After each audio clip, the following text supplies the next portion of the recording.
తాకట్లో ఉన్న మీ బంగారాన్ని విడిపించి ఆ రోజు ఆన్లైన్ రేటుకి కొంటాం. Sharma gold company. నమస్కారం, వెల్కమ్ టు సుమన్ టీవీ. నేను గీతాంజలి. ప్రస్తుతం మనతో పాటు భారతీయ శంకరపీఠం వ్యవస్థాపకులు, ప్రముఖ ఆధ్యాత్మికవేత్త, జ్యోతిష్యులు, బ్రహ్మశ్రీ అన్నవరపు తిరుపతిమూర్తి అవధాని గురువు గారు ఉన్నారు. వారితో మాట్లాడదాం.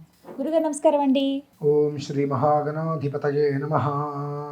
గురుగారు, మాఘ అమావాస్య 17వ తారీఖైనా అండి. అవును. అలాగే ఇంకొక ప్రశ్న, గ్రహణం. సూర్యగ్రహణం అంటున్నారు, ఎంతవరకు నిజం? అసలు మనకి పట్టు విడుపులు అవి మనం పాటించాలా? గ్రహణం మనకి వర్తిస్తుందా, వర్తించదా? ఈ ప్రభావం ఎలా ఉండబోతోంది? అసలు ఆ రోజున విధిగా చేయవలసింది ఏమిటి? నేను ఒక ఎద్దుని తీసుకొస్తాను.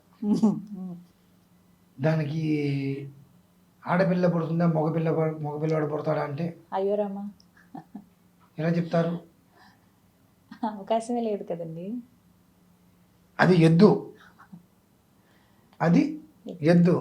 దాన్ని తీసుకొచ్చి మంచి దిట్టంగా ఉంది, కడుపుతో ఉందయ్యా ఇది, దీనికి ఎవరు పుడతారు అంటే మనం ఏం చెప్తామండి? అంటే నేను ఈ మాట ఎందుకు వినాల్సి వచ్చిందంటే, అసలే మేక మెదడు మన జనాలది, లేదా కోడి మెదడు అంటే మర్చిపోతారు. మేమందరం మేము అందులో ఉన్న వాళ్ళండి. అంటే ఎవరు ఏం చెప్తే అదేని గుడ్డిగా నమ్మేస్తూ ఉంటారు. ఇందులో ఉన్న వాస్తవం ఏమిటి అని శోధించే తత్వం ఎవరికీ లేదు. అటువంటి పరిస్థితులలో జనాల్ని మీరు చైతన్యవంతులను చెయ్యకపోయినా పర్లేదు, కానీ అచేతనంగా చైతన్యహీనులుగా మార్చకూడదు అనేటువంటిది నా అభిప్రాయం. అదేమిటి అంటే, మనకు లేని గ్రహణం మనకుంది అని దానికి పట్టు విడుపులు కూడా చెప్పి దాని గర్భిణీ స్త్రీలు ఇలా ఉండాలని చెప్తున్నారంటే ఎంత హాస్యాస్పదంగా అనిపించిందమ్మా. లేదండి, అంటే అదే అనిపిస్తుంది. ఎట్లా అంటే, గ్రహణం పట్టు విడుపు అనేటువంటిది మరణయాతన, జన్మయాతన రెండు. మృతాశోచం, జాతాశోచం ఏకకాలంలో అవి 2-3 గంటలు వస్తూ ఉంటాయి. అసలు అది ఏమీ లేనప్పుడు మృతి చెందాడు అని చెప్పడం ఎంతవరకు కరెక్ట్ అండి? హాస్పిటల్లో ఉన్నాడు మనిషి, చనిపోయాడండి అని చెప్పడం ఎంతవరకు కరెక్ట్? అలా ఉంది ఇదంతా. అసలే మన ధర్మం మీద రాళ్ళు వేయడానికి సిద్ధంగా ఉన్నారు. మొన్న చిన్నజీర స్వామిలాగా. నేను అంటే కోపాలు వస్తాయేమో కానీ అనకూడదు, ఇప్పుడు అప్రస్తుతం. కానీ ధర్మాన్ని ఎంతవరకు విచక్షణారహితంగా, ఆలోచన లేకుండా, అజ్ఞానంగా సనాతనంగా వచ్చేటువంటి సాంప్రదాయాల్ని, ధర్మాన్ని నాశనం చేయడానికి అసలే బయట ఎంతోమంది కంకణం కట్టుకున్నారు. వాళ్ళకి మనం ఒకళ్ళకి తోడా అండి. ఇంతకుమించి మీకు ఏమన్నా కనిపిస్తుంది అక్కడ? అయితే గ్రహణం లేదు, కేవలం అమావాస్యగానే చూడాలి అది అంతే. అసలు దాని గురించి మనం సంభాషణ చేసుకోవడం కూడా అనవసరమేనంట నేను. అంటే ఆ రోజు దేవాలయాలు కూడా ఏవి మూయటం కానీ అవి ఏం చేయట్లేదు కదండి. ఇంక దాన్ని బట్టి కొన్ని చోట్ల మూసేస్తారండి. అవునా అని మీరంతా ఆశ్చర్యపడక్కర్లా. మీరు ఒక దేవాలయానికి చైర్మన్, మీరు 8 మంది ఉంటారు. మీకు ఎవరో చెప్పారు తలకి మాసిన మధ, గ్రహణం ఉందండి గుడి మూసేయండి అని చెప్పి. అందులో నాలాంటి మూర్ఖమైన మనిషి ఉన్నాడు. మీరు తలుపు వేసేమన్నారు. వాడెవరు చెప్పడానికి గ్రహణం లేదు, నేను తలుపు వేయను అన్నా. మీరు నా ఉద్యోగం తీస్తారా, ఉంచుతారా? ఆ స్థాయిలో ఉన్నప్పుడు ఖచ్చితంగా తీసేస్తాం. మీకు అవతల చెప్పిన వాడు ఎవడో గొప్పవాడయ్యాడు. దేవాలయంలో ఇంతకాలం నుంచి ఉంటూ కష్ట సుఖాలని అన్నింటిలో మీతో పంచుకుంటూ ఆ దేవాలయాన్ని అభివృద్ధి చేయడానికి సంకల్పం చేసుకుని కంకణం కట్టుకున్నటువంటి గుళ్ళో ఉండేటువంటి అని చెప్తే మీరు నమ్మరా. ఎందువలన? గుళ్ళు అయ్యగారే కదా, మనం జీతం ఇచ్చే అయ్యగారు, మన మాట వినాలి, ఇప్పుడు తీసేస్తాం. ఆ కారణం చేత ఉన్న గుళ్ళు మూసేచ్చేమో. అటువంటి కారణరీత్యా దేవాలయాలు ఏదైనా మూసేచ్చేమో తప్ప అవసరం లేదండి. ఎందువల్లనంటే, ప్రకృతి కూడా మనకు సహకరించినంతసేపే సహకరిస్తుంది. మనం ఇలాంటి పాపిష్టి పనులన్నీ చేసినప్పుడు ప్రకృతి ఏ స్థాయిలో ప్రకోపం వచ్చి దాని యొక్క విజృంభణ మనం చూడగలమమ్మా. నేను 2 రోజుల క్రితం చూసా, సూర్యగ్రహణము ఈ రాశుల వారికి పట్టిందల్లా బంగారమే అన్నారు. గ్రహణము అనంటేనే ఒక రకమైనటువంటి దోషం. ఈ దోషం నుంచి నువ్వు పట్టుకుందల్లా బంగారం అని చెప్పి దానికి దీనికి ఎలా లింక్ వేయగలిగావు?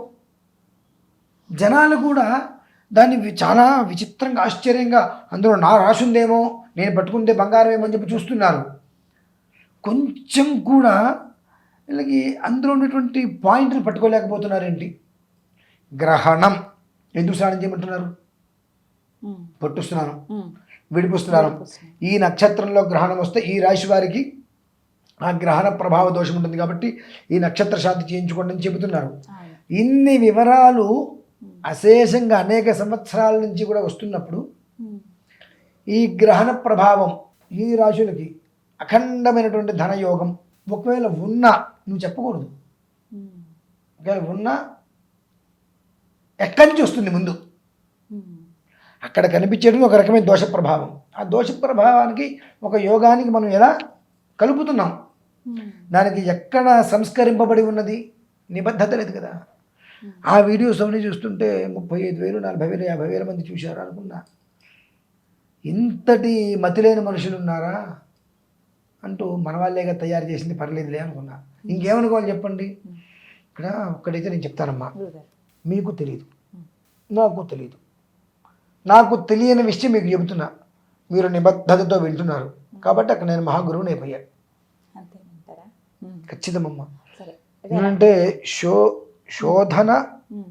కొన్ని చోట్ల చేయాలి. ఉమ్.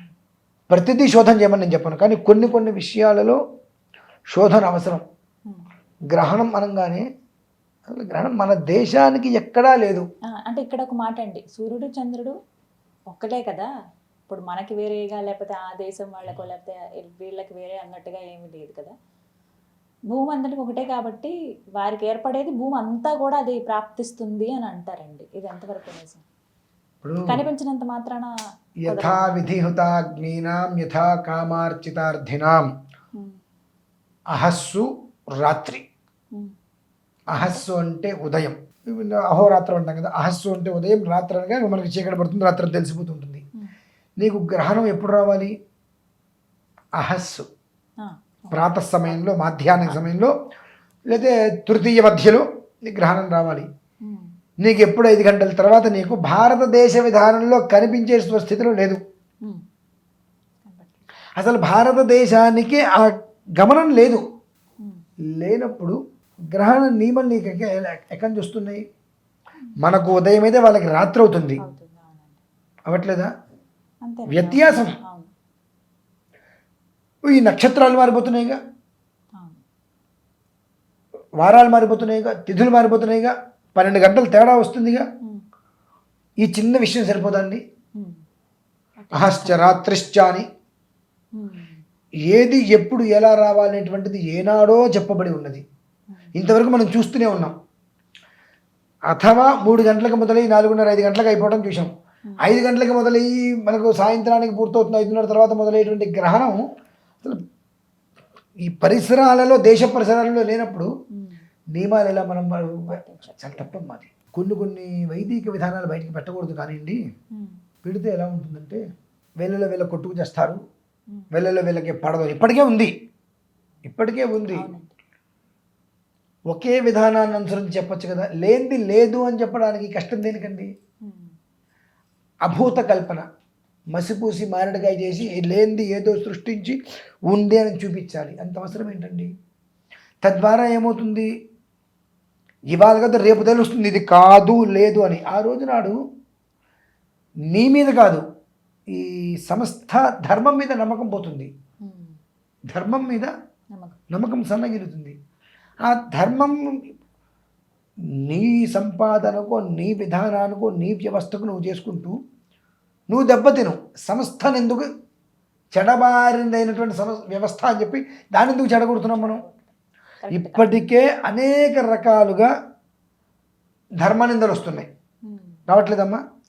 అనేక రకాల ధర్మనిందలు వస్తున్నాయి, అన్నీ అంతరించుకుపోతున్నాయి, చెబితే వినే దిక్కు లేకుండా పోయింది. ఇటువంటి వాటి వలన ఇంకా పూర్తిగా మనం పాతాళానికి వెళ్ళిపోతున్నాం. కాబట్టి ఒకటైతే వాస్తవం, గ్రహణం లేదు, దాని యొక్క నియమం లేదు, దాని విధానం లేదు. గర్భిణీలు కానీ ఎవరైనా సరే నిన్న ఎలా ఉన్నారో, ఇవాళ ఎలా ఉన్నారు, రేపు ఎలా ఉంటారో ఆ రోజు అలానే ఉండండి. ఏ మార్పులు లేదు. దీని గురించి అనవసరంగా ఆందోళన అవసరం లేదు. అంతే. చక్కగా వివరించారు. ధన్యవాదాలు గురుగారు.